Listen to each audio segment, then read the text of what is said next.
violations in eastern Ghouta and denying humanitarian access to the area, China voted no.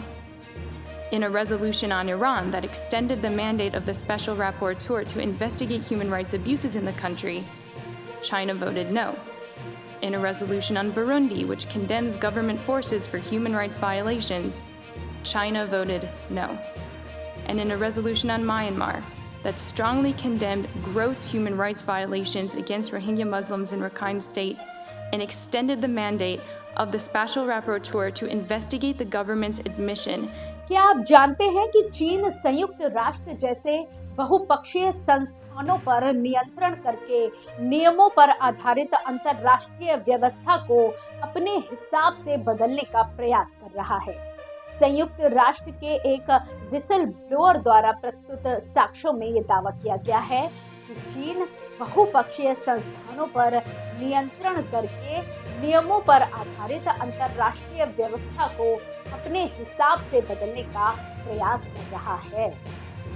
आखिर क्या है इस तथ्य की सच्चाई, जानेंगे आज के इस खास वीडियो में। नमस्कार, आप देख रहे हैं मानवाधिकार उच्चायुक्त के कार्यालय की एक पूर्व कर्मचारी ब्रिटिश नागरिक एमा रेली ने विदेशी मामलों की समिति सांसदों के एक पैनल जो विदेश कार्यालय की जांच करता है को लिखित साक्ष्य में आरोप लगाया कि बीजिंग संयुक्त राष्ट्र में वोटों को प्रभावित कर रहा है ताकि उससे संवेदनशील विषयों पर चर्चा को दबाया जा सके, और उसने 2 महासभा अध्यक्षों को रिश्वत भी दी है।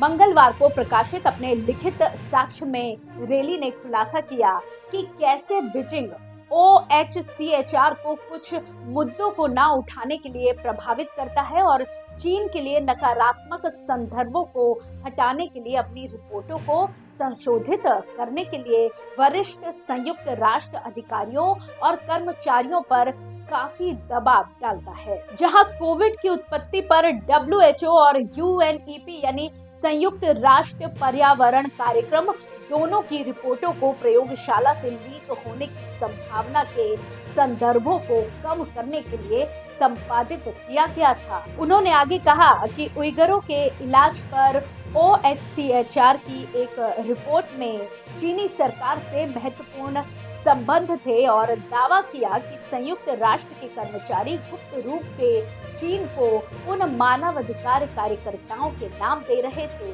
जो चीन के मानवाधिकार हनन के बारे में बात करने के लिए मानवाधिकार परिषद में शामिल होने की योजना बना रहे थे। उन्होंने कहा कि इन लोगों के चीन में रहने वाले परिवार के सदस्यों से चीनी पुलिस ने मुलाकात की, मनमाने ढंग से गिरफ्तार किया, नजरबंदी के तहत रखा गया, प्रताड़ित किया गया, गायब किया गया या शिविरों में डाल दिया गया।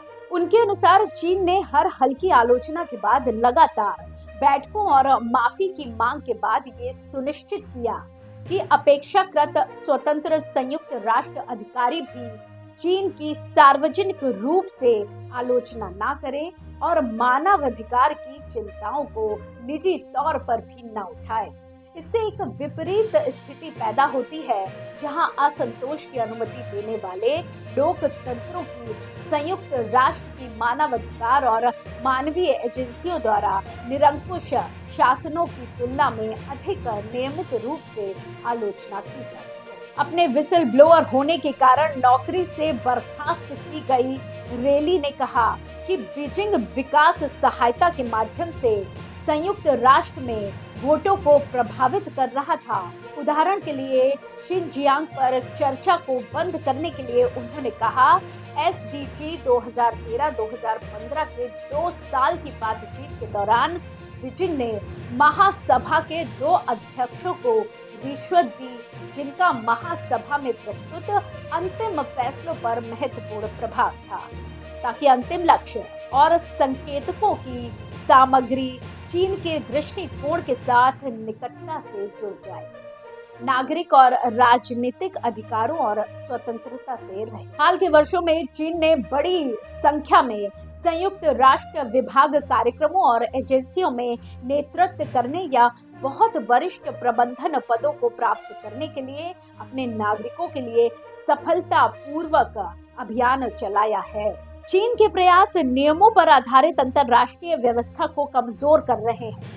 चीन उन नियमों और संस्थानों को कमजोर करके जो अंतर्राष्ट्रीय सहयोग और शांति बनाए रखने के लिए आवश्यक है, अपनी शक्ति और प्रभाव को बढ़ाने का प्रयास कर रहा है। वहीं चीन की रणनीति से लोकतंत्र कमजोर हो रहे हैं।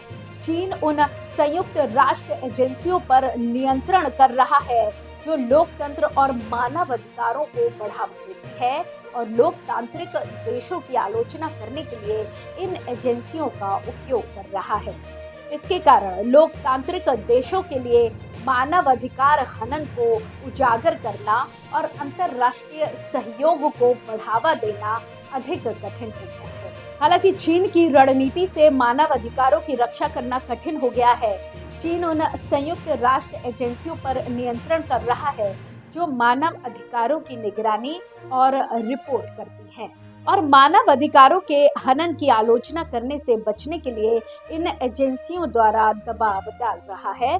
इससे मानव अधिकारों के हनन को उजागर करना और मानव अधिकारों की रक्षा के लिए अंतर्राष्ट्रीय कार्रवाई को बढ़ावा देना अधिक कठिन हो गया है। ऐसे में यदि चीन बहुपक्षीय प्रणाली को अपने हिसाब से बदलने में सफल होता है तो इससे अंतर्राष्ट्रीय सहयोग, शांति और सुरक्षा के लिए गंभीर परिणाम होंगे। ये भी संभव है कि चीन का प्रभाव क्षेत्र बढ़ेगा और संयुक्त राज्य अमेरिका की वैश्विक स्थिति कमजोर होगी। तो इस तरह संयुक्त राष्ट्र विसल ब्लोअर द्वारा प्रस्तुत साक्ष्यों से पता चलता है कि चीन संयुक्त राष्ट्र जैसे बहुपक्षीय संस्थानों पर नियंत्रण करके नियमों पर आधारित अंतर्राष्ट्रीय व्यवस्था को अपने हिसाब से बदलने का प्रयास कर रहा है। चीन वोटों को प्रभावित कर रहा है, रिश्वत दे रहा है और संयुक्त राष्ट्र के कर्मचारियों पर दबाव डाल रहा है ताकि वो अपने हिसाब से रिपोर्ट संशोधित करे और चीन की आलोचना करने से परहेज करे।